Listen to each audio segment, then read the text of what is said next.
This is Rogers TV.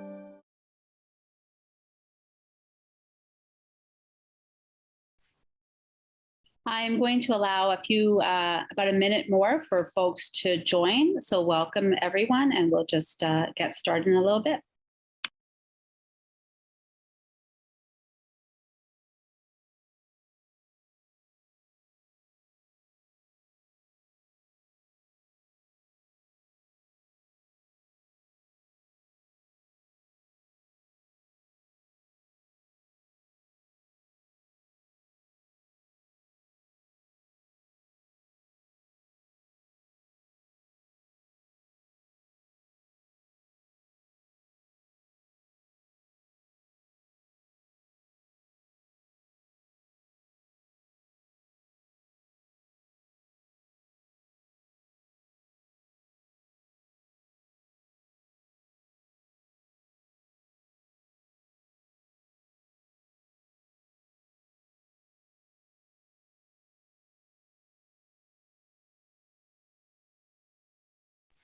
Okay, we'll allow people to continue joining, but I think we will get started. So my name is Dr. Sharon Ball. I'm a family physician and primary care lead with Cambridge North Dumfries, and delighted to welcome parents and caregivers from the community to this joint Cambridge North Dumfries OHT and KW4, Kitchener, Waterloo, Wilmot, Woolwich, and Wellesley OHT Town Hall for community members. You have indicated your interest and need to ask questions and get up-to-date information, and we are very lucky to have phenomenal panelists whom I will introduce shortly to actually provide that information for you tonight. So welcome again to the COVID-19 Vaccinations for Children Under 5 Town Hall.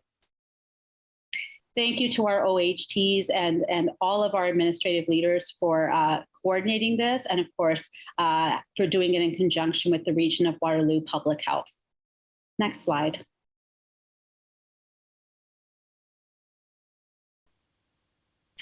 So we're going to start acknowledging that we're all virtual, but certainly we want to acknowledge, do a territorial acknowledgement, allow us all to reflect on where we are and work and live.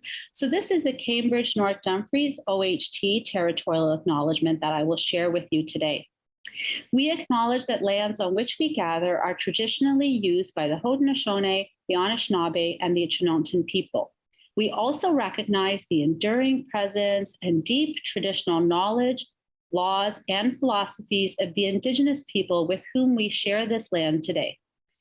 The Cambridge North Dumfries Ontario Health Team recognizes we are all treaty people with a responsibility to honor our relations and live with each other in kinship. The CND OHT, as well as our partner organizations, uphold the initial intentions of the treaty to the best of our ability, something for us all to reflect on individually and collectively. Next slide. The topics covered today will be taken in turn by each of our three panelists. So firstly, we will have Dr. Kate Miller, whom I will introduce in a moment, speaking to us about COVID-19 vaccinations for children under 5, followed by David Aoki to talk to us about access, how we access and where to access vaccinations in the region of Waterloo, followed by Rachel Greer, a parent's experience with COVID-19 vaccination decisions, realizing that's a very important perspective to hear from. And we'll follow that up with a live Q&A where folks can have the questions that they've placed in the chat answered. Next slide. So to introduce our speakers then, we're going to start with Dr. Kate Miller, whom I'm sure is known to many of you, a community family physician and member of the Ontario COVID-19 Science Advisory Group. David Aoki, who is the Director of Infectious Disease and Chief Nursing Officer with the region of Waterloo Public Health.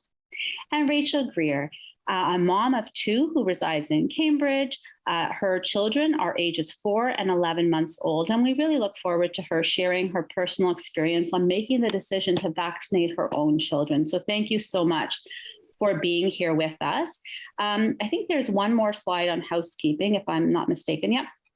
So please remember to use the chat to submit questions. Your questions will not be answered in real time because we want the panelists to ensure that they're able to present sort of uninterrupted. However, I will be collating them, and rest assured, we'll be presenting them to the panelists, make sure that they get answered. So feel free to submit questions throughout the presentations. Number two, just want to ensure everyone knows that the links to all of the websites that the speakers will be sharing will be posted and are posted to the the www.cndoht.com website, and they're listed under COVID-19 response. You can find them all there. And if you would like to receive information about Ontario Health Teams, please email cndoht@langs.org or visit our website. So with that said, I'm going to turn it over to Dr. Miller. Great. Thank you very much, Sharon. So as Sharon said, I'm a family doctor. I'm actually a family doctor in Guelph.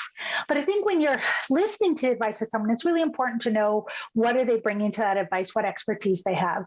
So part of it is just I have lots of little kids in my practice. I've been talking about COVID vaccines as well as all other kinds of vaccines with them for a long time. I'm also a member of a group called Focus COVID Communications, which is a group of family physicians, specialists, pharmacists, and other scientists and communicators that have been putting together information sharing about COVID vaccines in general for well over a year now. And a shout out to the group that involved with particularly our designer, Adrienne Poon, who's made all these lovely little purple blob children that you'll see on my slides tonight. I'll be very honest, I'm pro-vaccine. So if you asked me and needed a yes or no question, should my young child get the vaccine? I'm going to say yes. But I'm also very pro making an informed decision based on all of the available information that gives you the right decision for you and your child. So that's my goal tonight, is to give you enough information about the vaccine, the things you really need to think about so that you can be confident that the decision you make at the end of the day for your child is the right one for them. Next slide, please. So I'm going to try and answer the following questions. Why vaccinate? What are the benefits of vaccination? What is your child going to get out of it? What is the evidence for efficacy? How well does it work? What does it do and not do? Is it safe? And that's a really important question. And I think one we should be asking at all age ranges, but I know our little people are so special to us and we're really more worried and sometimes about long-term effects. So I'm going to try and address all of those issues. What to do, when to get it, how far apart, if my child's already had COVID, do they need it? How does that affect the advice? And while tonight I'm going to be talking predominantly about the Moderna vaccine or Spikevax, which I think is a particularly child-friendly name, actually. I am going to touch on Pfizer and some of the other upcoming vaccines as well. The reason I'm talking specifically to Moderna, though, is because it is the only one that has been approved for use in Canada thus far in this age range. Next slide, please. So why? That's our first question. Why does my child need the vaccine? They're young, they're healthy, they're probably going to be fine anyway. Isn't COVID mild in kids? And all of those things are actually true. Kids do have milder COVID overall, although in a minute I'm going to show you that this age range, the group under 5, actually have a higher rate of serious outcomes with COVID than older children and young adults do. But being sick is crummy. Nobody likes having a sick child. That your child feels awful, you feel awful. So fewer sleepless nights, fewer worries about missed time from daycare, fewer days that you have to miss from work. And I think as a group, the kids under 5 have really borne the brunt, and their parents have borne the brunt of absences from school and daycare because of illness in the home. So if you can prevent your child from getting sick or help them be less sick when they get it, it's going to have much less impact on you and on your kids and their ability to do the normal things, many of which they've had to give up, or in our younger children at the age of 2, many of which they've really never had because of the pandemic.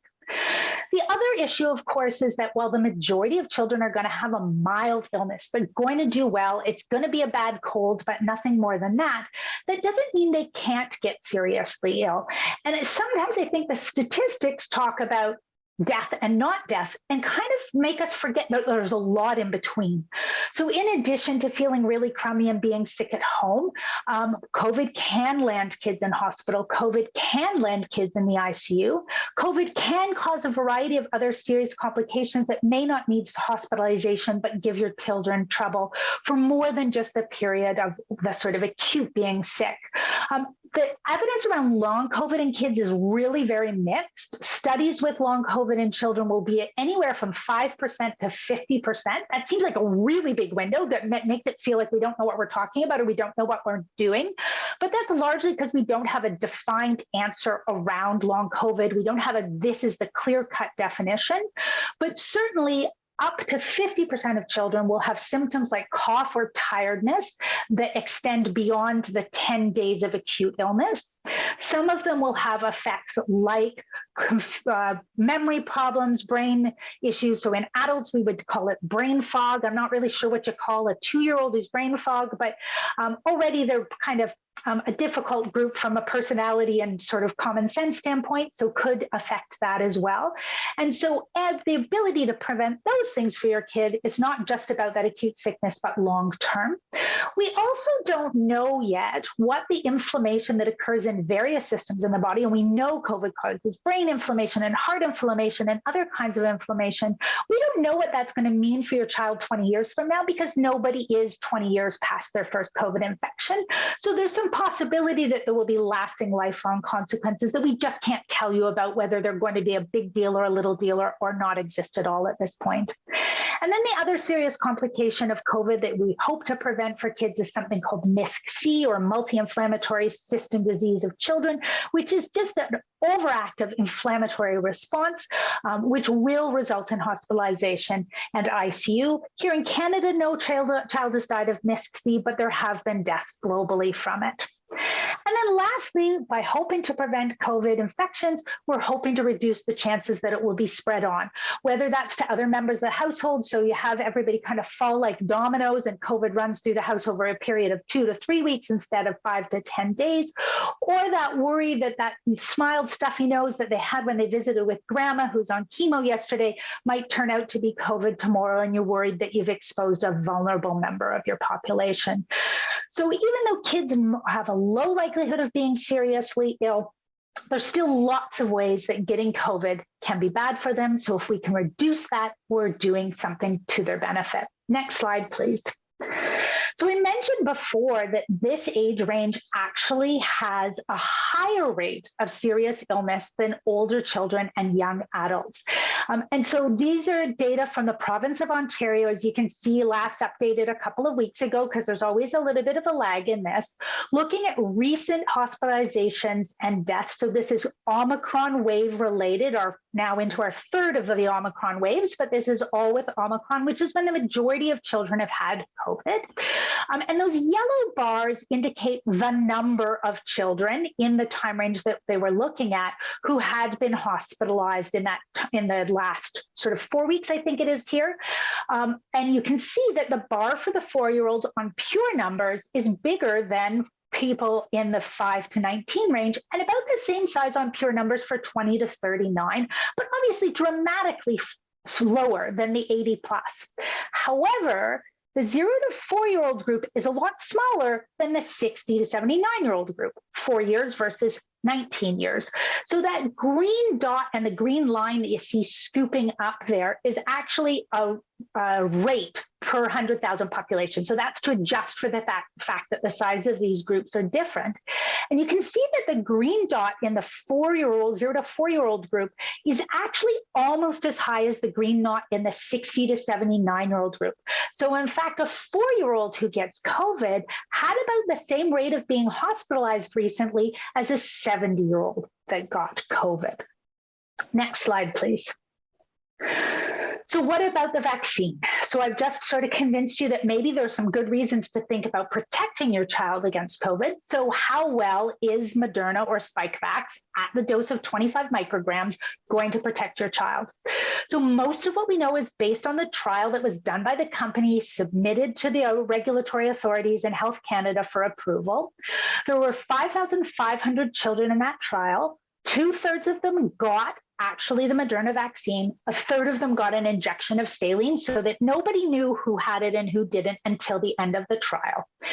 And the results I'm going to tell you then are from those 5,500 children. Since it's been approved, though, and in the US, that was almost a month ago now, over 500,000 children between the ages of 6 months and 5 years have received an mRNA vaccine in this age range. And it's about 12.5 million children between the ages of 5 and 12, so that older age group that we started immunizing back at Christmas. So while the study, you might say 5,500 kids, that's not very big, we actually have way more evidence than that around short-term safety, and for the slightly older children, about long-term safety and effect as well. So in the trial, they gave them 25 micrograms, and they did two things. They looked to see how many antibodies the children made against COVID. So they checked their blood for antibody levels. And what they found is that by 2 weeks after the second dose, which is when we usually see the peak response to a vaccine, that they had the same antibody levels against COVID as an adult does 2 weeks after their second dose when they receive the full dose, which is 100 micrograms, or 4 times the dose that we're giving in little children. And we give small children a smaller dose, not because they're smaller actually, but because their immune systems are way better at making antibodies than an older immune system is. So you don't need as much to get the same amount. So the quarter dose that Moderna chose to study worked really well to make the same number of antibodies. And then they looked over the course of the trial to see how many kids in the group that got COVID, who got the vaccine ended up with COVID, and how many who didn't get the vaccine ended up with COVID.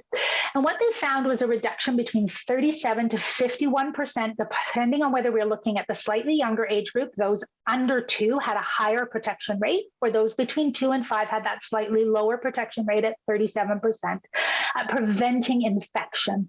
So that meant you could cut in half the chances of your kid of getting COVID. Now, anyone who was paying attention to the studies when they came out for adults way back in December 2020 would say, well, hey, it worked way better in adults. Like they were saying 88%, 90%, 85% protection in that time range. The difference between the protection here and the protection in the original studies for adults probably has a lot less to do with the fact that these were small children and adults than it does about what the circulating strain is. So the original studies for adults were done when we were back with the original version of COVID. All of the studies for children were done in once Omicron was our dominant strain. So in fact, more reflective of the time we're currently in, because Omicron continues to dominate. And if we look at the protection levels for vaccinated adults during Omicron, the numbers are probably fairly similar to the small children. So it doesn't mean your kid can't get COVID, but it does mean they have a reduced chance of getting COVID. So what about all that other stuff, that hospitalization, death, MIS-C, long COVID, all the other bad things? So if your child gets COVID, even though they've had the vaccine, are they less likely to have any of the big bad parts of COVID? And we don't have research evidence to answer that yet. And the reason for that is these are all really rare complications. So you need to give it to hundreds of thousands of children before you're going to see what the benefit is. So when it comes to these things, I can't say to you with certainty that it will reduce your child's chances of MIS-C or death by X amount, because for children between the ages of 6 months and 5, we don't know that yet. But what we do know is that in older children and in adults, even if they get COVID after vaccination, vaccination reduces the chances of hospitalization dramatically, reduces the risk of death dramatically, and reduces the chances of long COVID as well. So it would be unlikely that small children are not going to benefit from these things as well. We just can't tell you whether they're going to be actually at a greater benefit than adults do in those regards, or maybe less benefit than adults do in those regards. So it's safe to assume that it will help for these things, but today I can't give you the exact numbers for that. Next slide, please. So then the big question that every parent should ask before they choose something for their child, is it safe? What bad things might happen to my child if they have the vaccine? After I've talked about the bad things that could happen if your kid gets COVID. So they're going to have side effects just like they do with any other vaccine. So fever and fatigue or sleepiness are the two most common. Things like crankiness, swollen arms, sore arm are all on the list as well. To put in perspective, though, all of those things happen at about the same rates as other childhood vaccines that your child has probably ever already had. So the ones that we start immunizing kids against starting at 2 months of age, all of the risks of side effects are about the same, and the management's the same. Tylenol, Advil, time, a little extra love. Febrile seizures or seizures caused by a fever are something else that parents often worry about. And again, they can happen after a COVID vaccine, but at the same rate as they do after other childhood vaccines. With Moderna in particular, I hear a lot of people worried about, well, what about myocarditis and pericarditis? So as some of you may know, we chose to use Pfizer as our choice in teenagers and young adults because of the worry about this rare side effect. So this is an inflammation of the heart muscle.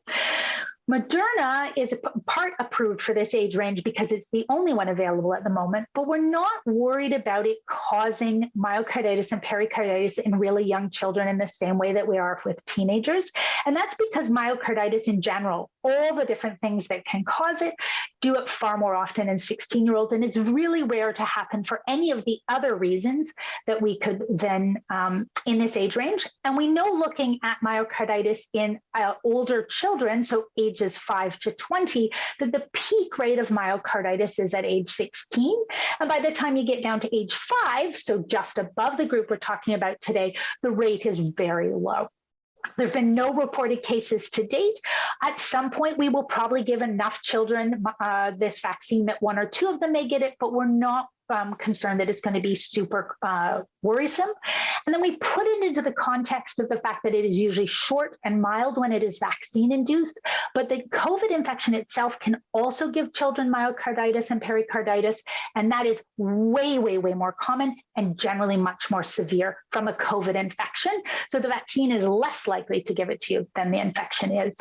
To date, there are no other safety concerns that have been identified, and just like we did at every other phase of the rollout, we're going to watch really carefully to see if they come along. And that the other thing I think people worry about is long-term effects. What will it do to my child 20 years from now? So vaccines are eliminated from the body really quickly. They are out of your body within 2 to 3 days. There is no trace of the vaccine itself left. What's left in your body is your body's response, that antibodies that they start to build. And then we have this machinery that just builds more and more antibodies off the template it's made from the vaccine.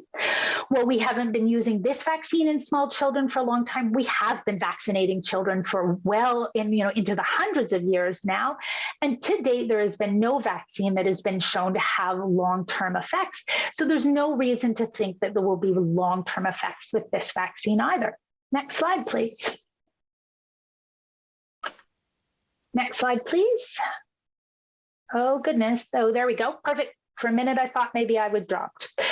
So timing, 2 things about timing. One is the interval between the two. So the study was done with 4 weeks in between. And the recommendation from the National Advisory Council on Immunization, which is the Canadian advisor group that gives us advice for the whole country, is recommending 8 weeks. And the reason for that longer interval is that you have more lasting protection. It lasts for a longer period of time if you can put a little bit of a longer interval in between. We did this with adults as well. The original studies were 3 to 4 weeks, and we recommended an 8 to 12-week interval. So if you start now, you have your second dose in eight weeks later, and you get your full effect 2 weeks later. That means you're protected before Halloween, basically into October. That decision to bring it to the shorter 4-week, which is a parental choice or a caregiver choice if you choose to, maybe if your child has increased risk or if we're seeing levels going higher, you might want to get faster protection at the expense of longer protection. The other recommendation around timing is that you plan it around and put it between other vaccines if possible. So with 14 days on either side. So for instance, if your child's getting their routine vaccines, trying to time the COVID vaccines and the routine vaccines 2 weeks apart. The reason for that is not that the vaccine won't work if they get them at the same time together or be more dangerous if they get them at the same time, but if your child gets their 3 regular vaccines plus their COVID vaccine and has a febrile seizure, we won't know which of those 3 vaccines or 4 vaccines to attribute the seizure too. So by separating it apart, it gives us much cleaner sense of what the COVID vaccine is actually doing and what's happening because of other vaccines. And then I think another big question, what if my child's already had COVID? Do they even need the vaccine? And if so, when they should get it? So a COVID infection is kind of like getting one dose of vaccine. Definitely gives you some protection, but that protection will wane with time and it will wane fairly quickly.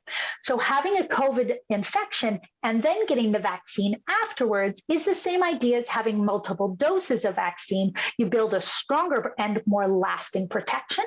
So the recommendation would be if your child has already had COVID to wait for 8 weeks after that infection for their first dose, or if they get COVID between dose 1 and dose 2 when they're not as protected, that you wait 8 weeks of the infection to get the second dose. Next slide, please. And then lastly, just before I hand over to the next speaker, what about the other vaccines? I have been talking about Moderna, but what about Pfizer, for instance? So Pfizer is the only other major study of a vaccine that I'm aware of that is targeted at this age range. They have submitted their data to Health Canada, but they've not yet been approved. The reason for that is that they submitted a month after Moderna did, and so it's going to probably take another month before it's approved and available. It has been approved in the US. We do know the data from the studies, so it's not a complete black box. Pfizer made the decision to go with a much lower dose. So remember I said Moderna was 25 micrograms. Pfizer is 3 micrograms. And one of the consequences of going with that really low dose is that when they did the original study, which was intended to be a 2-dose series, they found that after the second dose, there was essentially no protection whatsoever.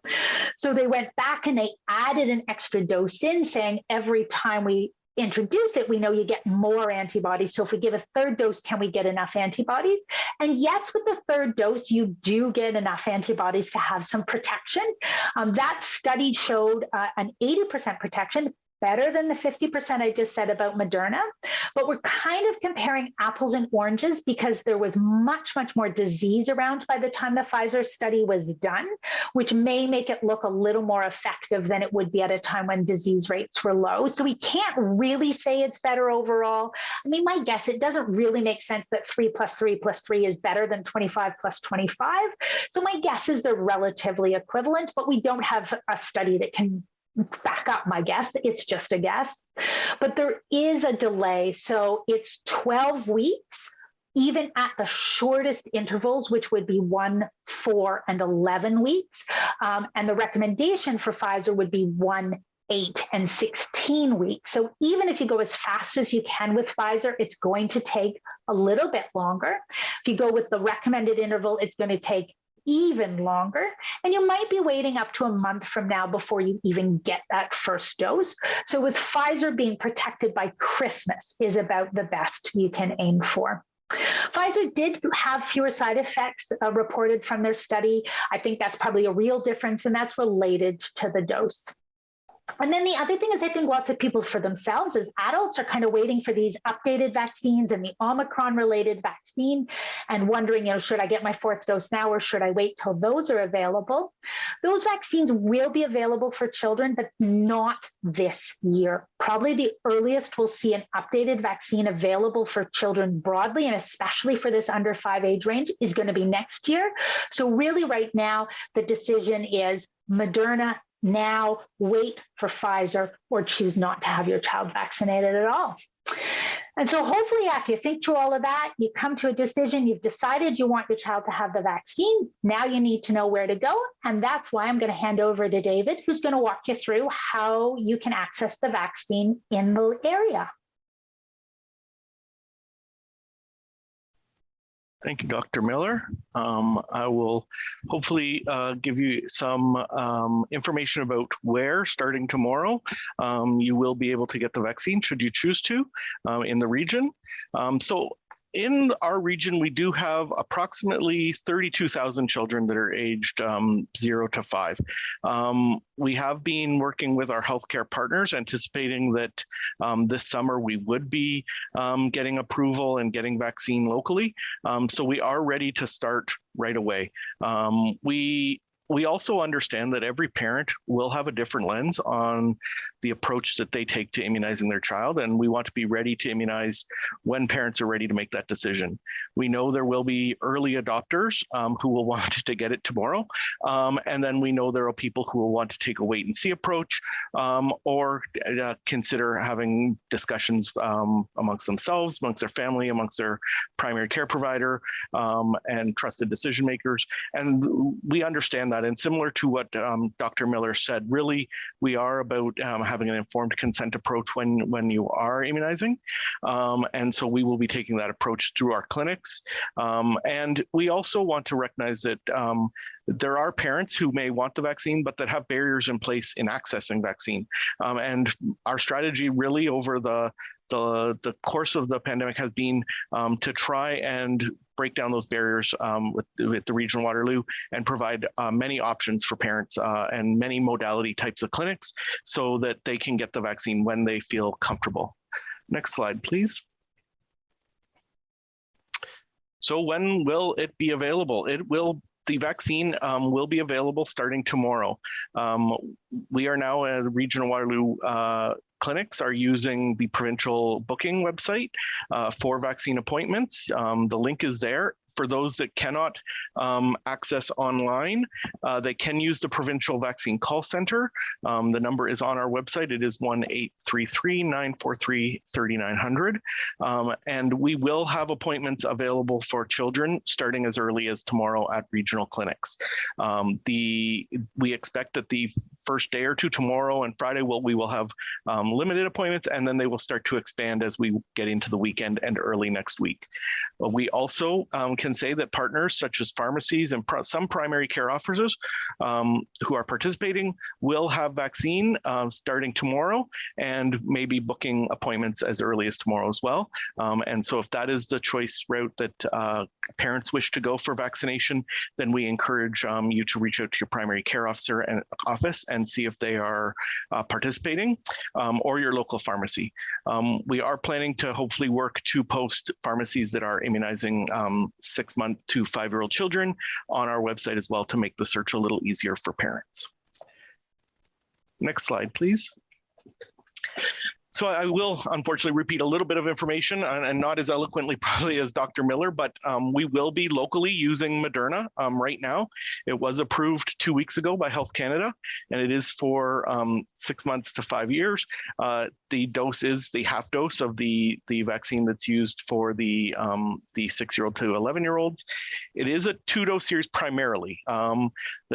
The provincial recommended intervals for most people who are immune competent and have no underlying conditions is 8 weeks between those doses. However, there is a minimum acceptable interval of 28 days.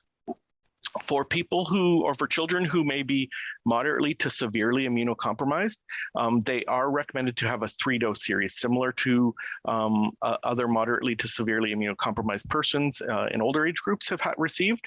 And that's a 3-dose series separated 8 weeks between each dose with a minimum of 28 days. We do strongly recommend the 8-week interval but we, again, as part of the informed consent, parents can choose a shorter interval should they wish. And as Dr. Miller said, at this time, we do not recommend immunization with other vaccines. So we are recommending that if your child has received a vaccine within the last 14 days, to wait until that 2 weeks is up before booking your appointment. And after you get, or after the child gets the COVID vaccination, to wait 14 days before receiving a different vaccine. Next slide, please.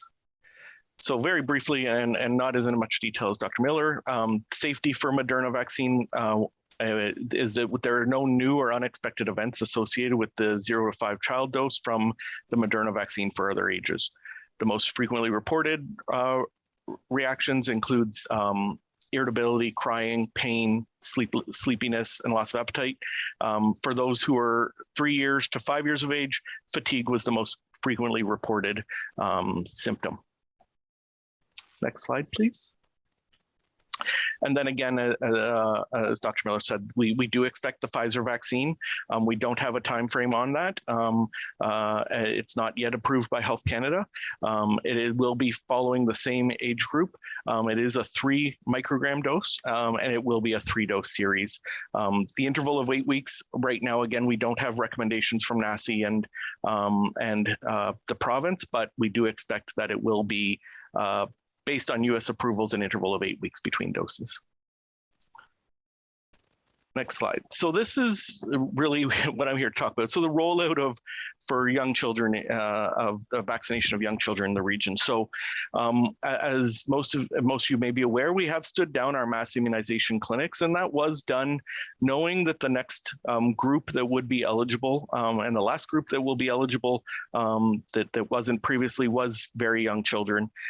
Mass immunization clinics, while they did serve a wonderful purpose in getting a large number of immunizations to people, are not really suitable sites for young children. Anxiety can already be quite high in this age group for parents as well. And so we wanted to shift to clinic spaces that allowed a more private and personal approach, where parents and their children can have a little more privacy and a little more segregation from other people who may be experiencing anxiety, crying, that may set off and trigger strong emotions in children who are waiting for their vaccine and are already anxious.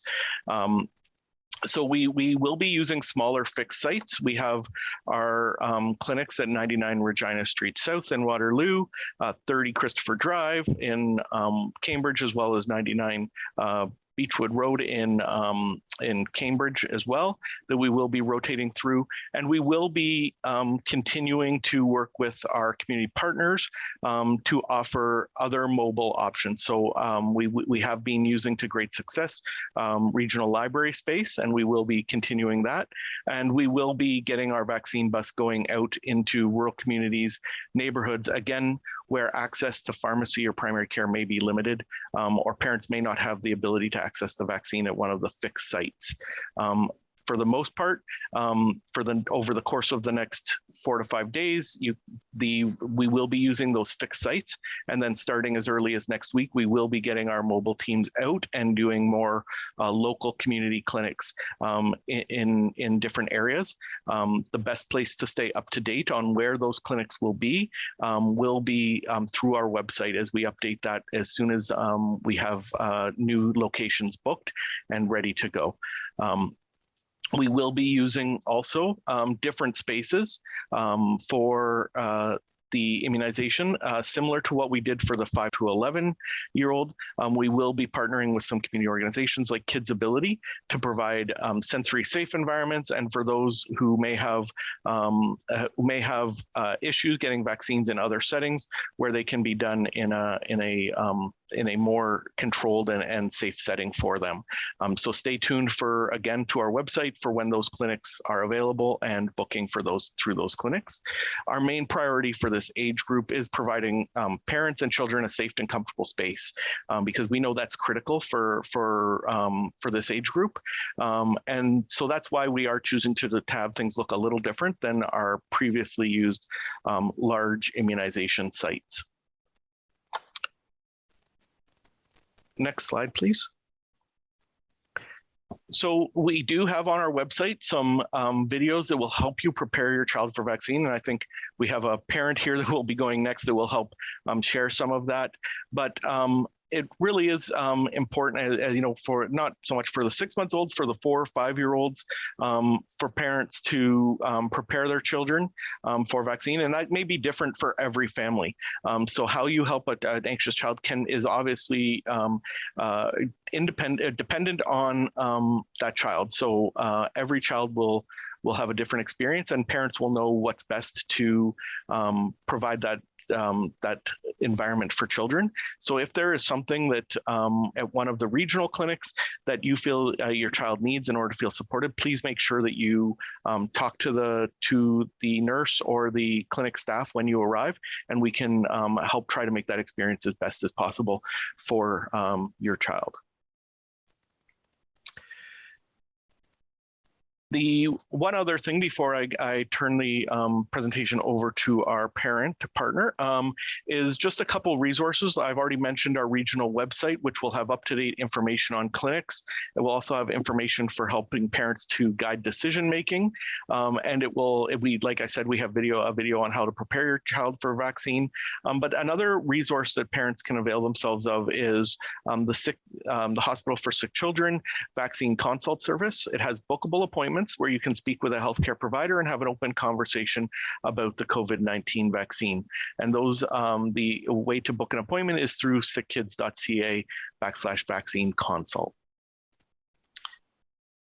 And now I'd like to turn the conversation over to Rachel Greer, who is going to discuss some experiences as a parent who is choosing to vaccinate. Thank you. Thanks. Hi, I'm Rachel. I live in the Haskell-Ambridge area of Cambridge. I live with my husband and my 2 kids. My daughter is 4.5 and my son is 11 months. I'm currently on maternity leave, but when I work, I'm actually a nurse. I'm a care coordinator in a hospital. So the pandemic has definitely been challenging both at work and at home, having a daughter in daycare and being pregnant during the pandemic. I actually had a high-risk pregnancy and I had to go to all of my appointments at McMaster alone. And I also had to decide about getting vaccinated while pregnant. That was more of a challenge, I think, than deciding to get the kids vaccinated. At the time, there wasn't a ton of really concrete evidence about getting the vaccine while pregnant. It was a lot of, well, there's good evidence about this, or we really think that. And I'm very pro-vaccine. I was excited to get it, but I was also super scared not having a lot of concrete answers about, yes, absolutely, there's all this evidence about why it's a good choice. When I was pregnant, what I found most helpful about deciding to get the vaccine, there was a really great flowchart decision tree, I think from one of the universities in Toronto, and it was so great. It was, do you feel this? Yes. And then it kind of said, it's probably a great idea to get the vaccine. The University of Waterloo actually has one, I think, on the region's website, and it's just a little card, and it just gives you like some quick and dirty facts about getting your kids vaccinated. And I found that super helpful this time around too. I'm very excited to get both the kids vaccinated. It feels like a little bit more of a return to normal and a sense of relief. My 4.5-year-old is starting JK very soon, and I was really, really hoping that she'd be able to get it before she starts school. She's missed out on lots of experiences because of the pandemic, and she's very excited to go to school. And I'm hoping that when I send her off, it's not going to be a start, stop, because she's sick all the time, or other kids are. So we're very lucky that she's starting JK this year when we have the opportunity to have the vaccine for her age.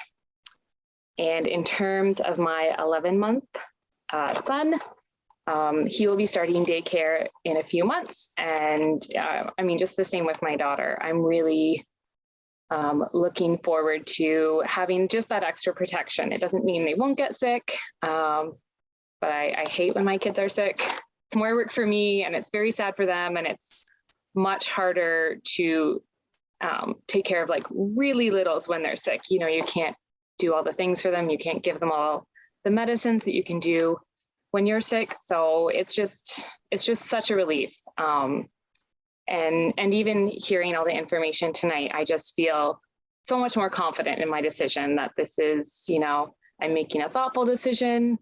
I'm making an informed decision, and I'm just really excited to do this. So I think I'll probably be on the website, early tomorrow morning when I get up at 5 with my baby.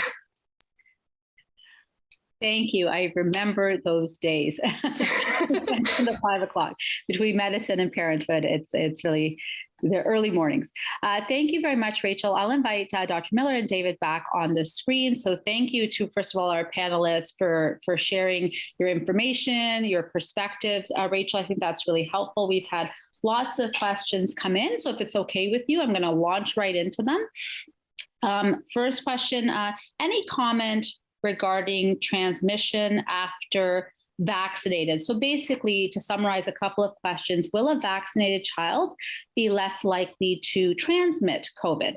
Maybe I can turn that over to Dr. Miller. Well, first of all, a vaccinated child is less likely to get COVID, and you can't transmit COVID if you don't have it. So it's going to reduce it in that way. Again, because this age group, we can't tell you the magnitude of reduction of transmission if they do get COVID after vaccine, but looking at the data for adults and older children in terms of risk of transmission, because they are less sick, they get a lower viral load, meaning less virus going around in their body, and they're infectious for a shorter period of time. We know all those things, vaccines help with all those things in older age ranges.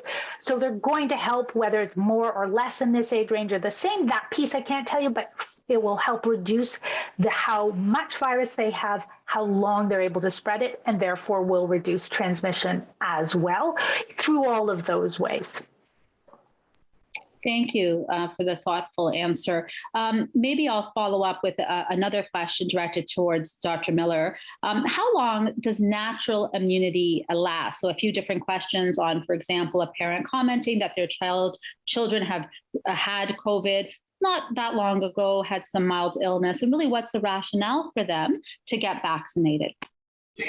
Yeah, so I think it's an oversimplification to think about disease as a dose of a vaccine, but it is an easy way of kind of putting it in your mind. So we know that one dose of vaccine is not enough to protect you forever, and we definitely know that one COVID infection is not enough to protect you forever.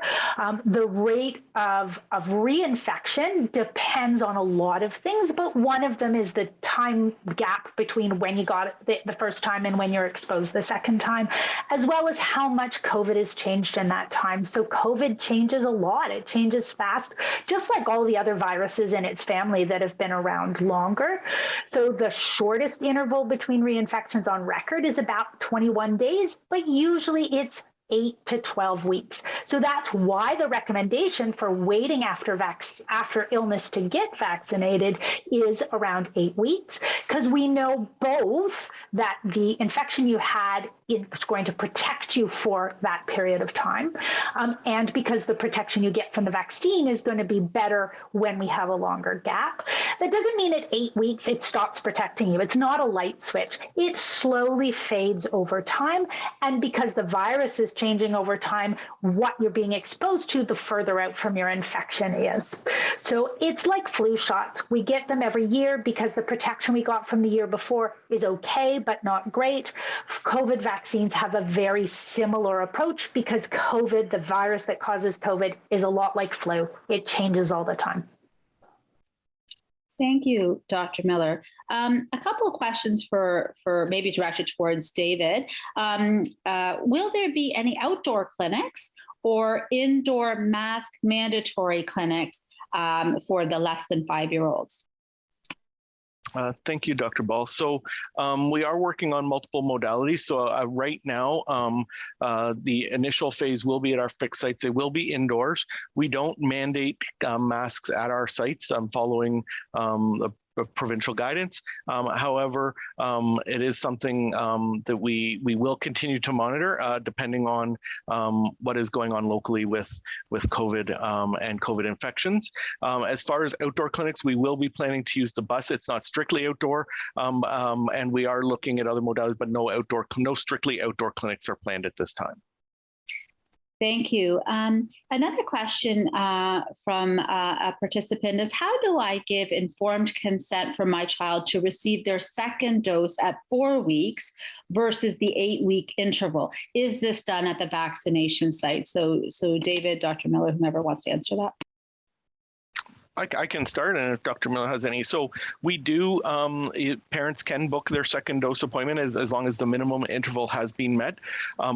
If a parent books at a shorter interval than what's recommended, the nurse does have a conversation with the parent, just informing them of the recommended interval and making sure that the parent is aware, because there are some parents who may think, oh, I can book right now. I'll just do it because I'm free this Saturday, and it's not necessarily 8 months. And so as long as a parent understands that information and is choosing to get their vaccine, then they can make that informed decision. Just let the nurse know, no, this is my choice. I've decided to get it at a shorter interval.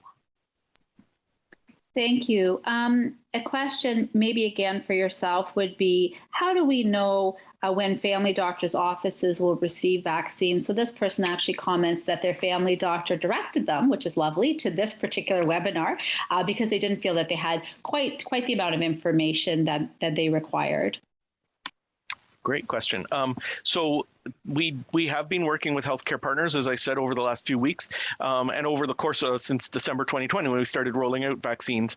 And we know not every family doctor is participating in providing COVID vaccination, and that's for various reasons. We know family doctors, and I'm sure Dr. Miller and Dr. Ball can attest to this, are quite busy catching up with after 2 years of COVID and trying to get everyone healthy again and seeing their clients. So that's why public health will continue to operate clinics for those whose family doctor may not be participating. So but any family doctor who is participating will have the ability to receive vaccines starting tomorrow. Some will be, those who have indicated right away, yes, will be getting their vaccine tomorrow. I can't say necessarily they'll be immunizing starting tomorrow, but they will be, and then they will be able to continue to order from the vaccine from public health, and we will deliver as needed going forward. And we continue to work with doctors, encourage more doctors to provide vaccine, and continue to work with pharmacies to make sure there's lots of options for parents available. Just as a family doctor, I'll sort of follow up to that. So one of the big differences for us versus all of the other vaccines that we're giving on a daily basis is this is a multi-dose vial. So it comes 10 doses in a vial, which means we can't kind of just do it here and there in the way we do with a lot of other vaccines that come as single doses. So for those of us who are giving it in the office, we need to do it in sort of a clumped, organized way so that we're using up as much of the vial that we open as we can. Most of us, when we know that we have the vaccine and we have the dates and the staff for that set, we'll be using the same ways of communicating to our patients as we always do. It's going to be on our website. It will be on our answering machine when you call. There'll be signs up in the office. We'll be sending out emails and newsletters. So the way you normally get information about things like a flu shot clinic from your family doctor, probably the way they're going to let you know about having COVID vaccine in as well. And I think most of us are aware of the fact that it's summer and lots of people have holidays, so that we need to have lots of short, small clinics rather than offering only one, because then we're going to miss the people who are at the cottage. And it says, I'm still watching Dr. Ball's head nod, nod, nod. She's obviously thought through all the same things in her office as we have in ours. And I think the last thing is we're aware of the fact that vaccinating for this age group is harder in pharmacies, particularly for under 2, as the majority of pharmacists actually aren't authorized to give vaccines in that age range. So even if your family doctor didn't offer COVID vaccines in other age ranges, they may be doing it this time around, and a lot of us partnering with other offices to make it possible. Thanks. Absolutely agree with everything both of you have said. One question that I think is very thoughtful, for very young kids, for the little ones that Dr. Miller just mentioned, what would I look for in terms of symptoms to see if they're having a significant side effect, because they can't tell me? So maybe I'll turn that to Dr. Miller. Yeah, so I would say to that is, you know your child, right? So yes, your child can't say, oh, my heart is feeling kind of racing, or I have pain in my chest, or I have a very bad headache.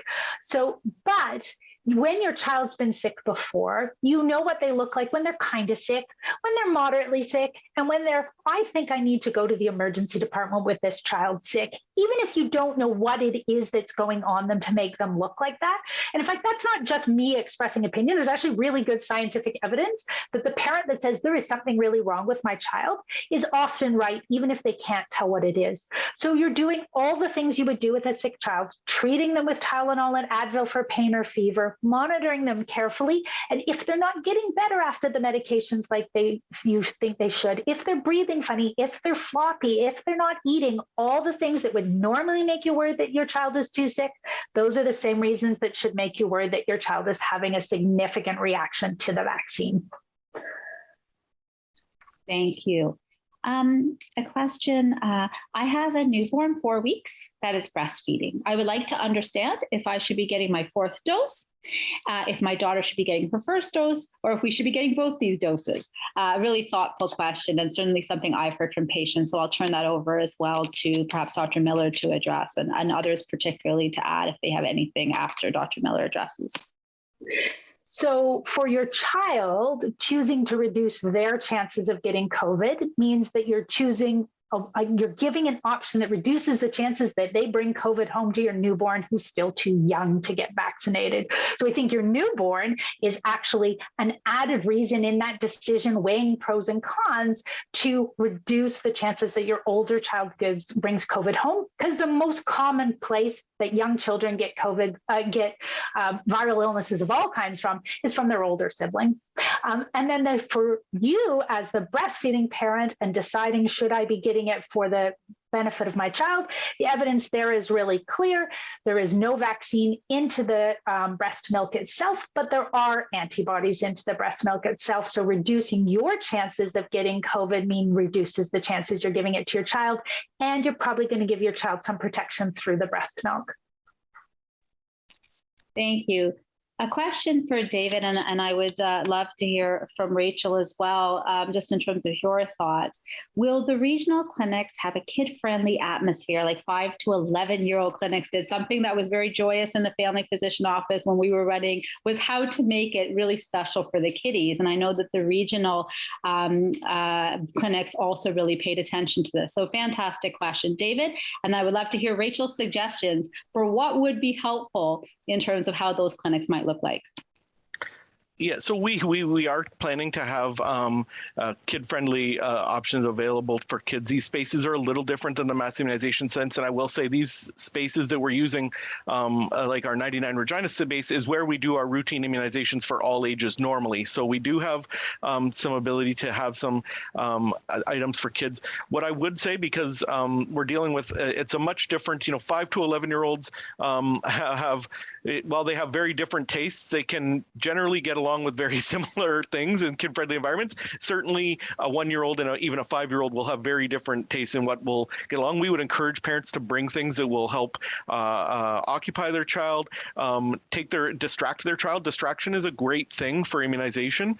And piggybacking off while I think of it, the breastfeeding question, for breastfeeding parents who are considering immunization, breastfeeding is actually has been shown as a great way to breastfeed during immunization, or if using other feeding methods like bottle, to use that for the very young ages as a good distraction measure, and it also helps decrease the pain that they and the effect of the vaccine when they're immunized. So those are things, but we certainly will have options available to help parents post-vaccination.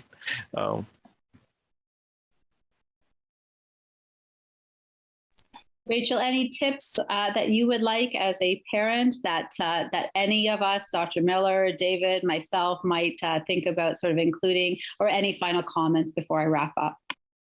I know with my daughter, every time she had to get like a COVID test, a nosy test, or the flu shot, I just really hype it up, like how great it's going to be. You're going to be protected from the flu, and then what do you think would be something special we get to do after you get your shot? You can pick, give them a few ideas like ice cream or a new toy or like a special movie time with just mom and dad.